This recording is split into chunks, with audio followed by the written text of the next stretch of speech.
It's all about.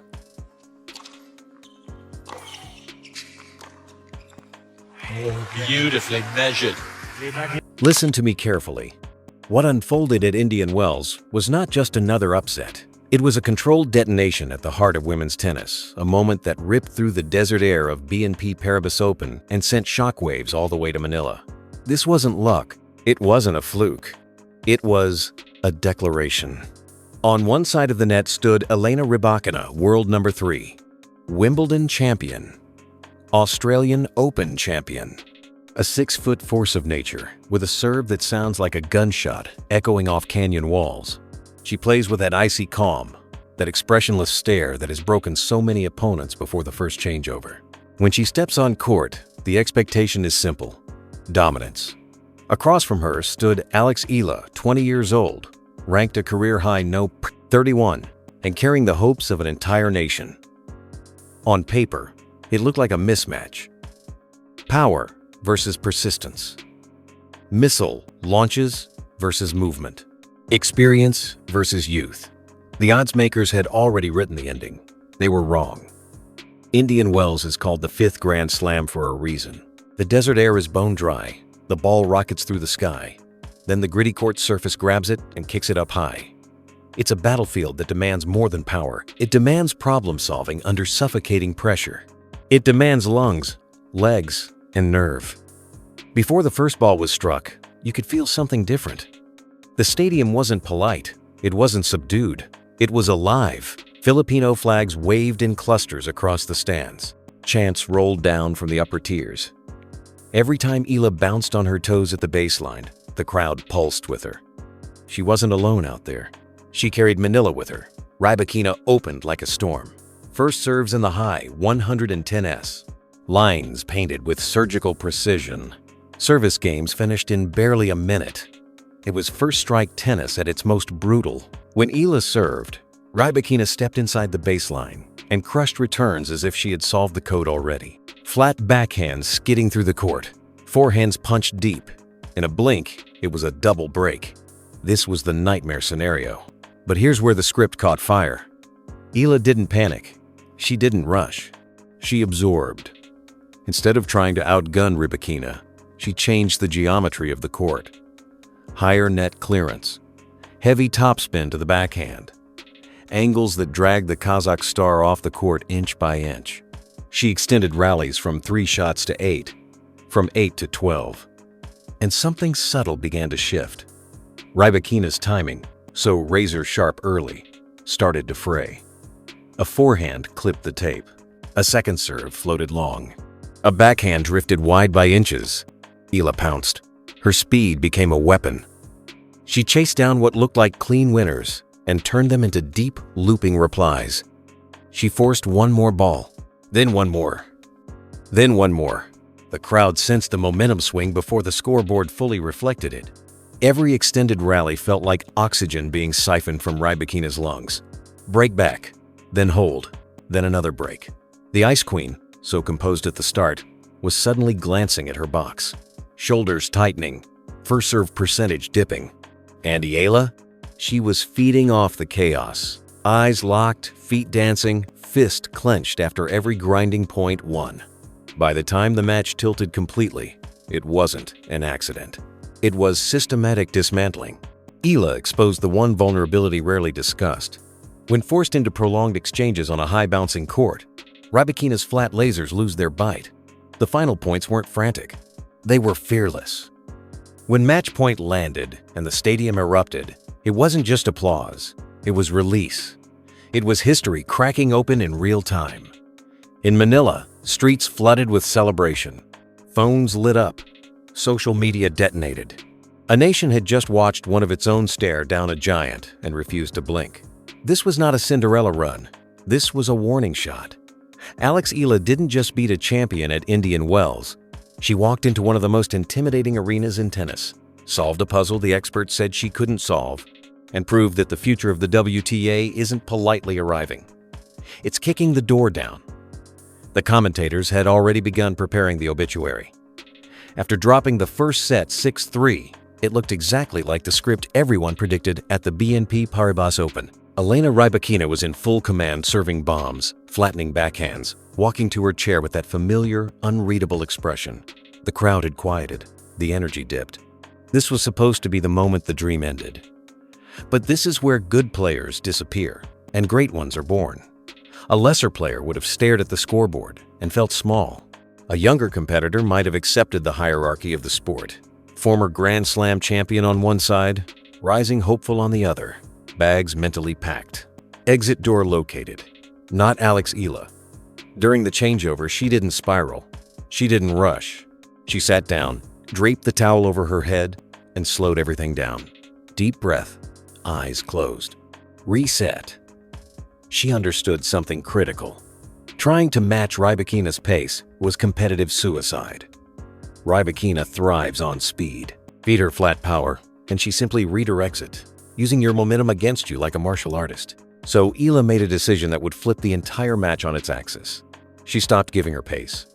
When the second set began, the tactical shift was immediate and brilliant. On return, Eala backed up. Not a step, not two. She retreated deep behind the baseline, almost blending into the desert backdrop. That extra fraction of a second gave her time to read the serve. She abandoned the low percentage return winner attempts and focused on one thing: neutralizing the point. Deep ball. Middle of the court. Reset. Then she changed the geometry of every rally. Instead of driving the ball flat, Eala began rolling heavy topspin into the corners. At Indian Wells, that gritty surface grabs the ball and explodes it upward. Those looping shots kicked high, uncomfortably high into Rybakina's strike zone. And here's the nuance. Rybakina, tall and powerful, prefers contact lower in her hitting window. Force her to strike above shoulder height, and that laser-like flat power becomes far harder to generate. Suddenly, the machine stuttered. Forehands sailed long. Backhands clipped the net. The rhythm once so clinical started to fracture. Rybakina was now being asked to create her own pace, off-heavy, high balls instead of redirecting clean strikes. Eala sensed it, and she turned the knife. Identifying the one subtle crack in Rybakina's armor, her forward movement, Eala began deploying the drop shot with ruthless precision. First, she would pin Rybakina deep with a heavy topspin forehand. Wait for the plant. Wait for the weight to settle. Then feather, a soft, biting slice that barely cleared the net. Over and over, the world no. 3 was forced to lunge forward, scrambling awkwardly into the forecourt. The desert heat did the rest. Those repeated sprints drained the legs of the 6-foot powerhouse. Breathing grew heavier. Recovery steps slowed. The crowd felt it building. When Eala secured the early break in the second set, the stadium detonated. Filipino flags whipped through the air. The belief returned louder than before. Momentum is oxygen in tennis, and Eala inhaled deeply. From there, she defended like a wall. Impossible retrieves, elastic slides, one more ball, always one more ball. Rybakina's frustration, once hidden behind ice, began to show in small cracks: a glance to the box, a longer stare at the baseline after a miss. Eala took the second set, level, and then came the third. Not a set, a battle. Both players understood what hung in the balance. For Rybakina, it was control, status, order. For Eala, it was validation proof that her rise wasn't hype but substance. Every rally stretched into a test of lungs and nerve. Every hold felt like survival. It became a war of attrition under the California sun. Power versus persistence. Height versus heart. Experience versus audacity. And with every grinding exchange, one truth became impossible to ignore. The giant was no longer towering. She was wobbling. Before the final set even began at the BNP Paribas Open, there was one last twist. Elena Rybakina took a medical timeout. She walked off court, away from the noise, away from the momentum, away from the storm that Alex Eala had unleashed in that second set. Officially, it was treatment. Unofficially, it was a reset. A chance to cool down the fiery Filipina. A chance to remind the world who she was. When Rybakina returned, she looked sharpened, refocused. The first serve, the weapon that had dictated the opening set, was back with venom. The radar gun lit up. The lines were clipped with authority. For 6 suffocating games, neither woman blinked. 3 all. Every rally felt like it carried the weight of a final. The tension wasn't loud, it was heavy. The kind that presses against your chest. The kind that makes an entire stadium sit frozen between points. Then came the moment of absolute truth. Eala serving at 3-4. Out of nowhere, Rybakina detonated 3 return winners in a row. Flat lasers down the line. No hesitation. No mercy. Love. 40. Triple break point. This was the script reasserting itself. This was where the world, no. 3 was supposed to crush the resistance, break serve, and close the door. The crowd went silent, not out of doubt, but out of fear. But here's what separates contenders from giants. Down love 40, facing the edge, Eala delivered the service game of her life. First point, a vicious kick serve wide, jumping high enough to force a rushed error. 15-40. Second point, a brutal 2-5, shot rally that felt like it lasted an hour. Eala chased everything, absorbed everything, refused to miss. Finally, Rybakina blinked a backhand sailing long, 30-40. The pressure tightened. And on the third break point, Eala did something almost unthinkable against one of the most lethal returners in the sport. She served and volleyed. Slice serve out wide. Immediate sprint forward. No hesitation. No second thoughts. Rybakina blocked the return back low. But Eala was already there, calm, balanced, punching a forehand volley into the open court. Deuce. The stadium exploded. It wasn't just a point. It was audacity. Tactical brilliance wrapped in pure nerve. She didn't survive that game. She seized it. When she finally held for 4-4, you could see it, the mental toll etched subtly across Rybakina's face. Triple break point. Gone. Control. Slipping. In the very next game, Eala attacked. She stepped inside the baseline on second serves, took returns early, drove them deep and heavy. Suddenly, it was Rybakina scrambling. At 15-40, Eala held double match point on the serve of the former Grand Slam champion. The final rally was poetry. Rybakina stepped in and ripped a massive inside-out forehand, the kind that finishes points against 99% of the tour. Eala had guessed wrong. She was leaning the other way. For a split second, it looked over. But she ran. She skidded across the hard court, stretched beyond balance, and flicked up a desperate, towering defensive lob. The ball climbed into the desert sky and seemed to hang there forever. The stadium stopped breathing. Rybakina settled under it. Feet planted. Raquet drawn back for the simplest forehand put-away she'd see all afternoon. But nothing is simple under that kind of pressure. The exhaustion, the heat, the relentless resistance, the noise, the doubt. She swung, the ball buried into the bottom of the net. Game, set, match, Eala. For a split second, there was disbelief, then eruption.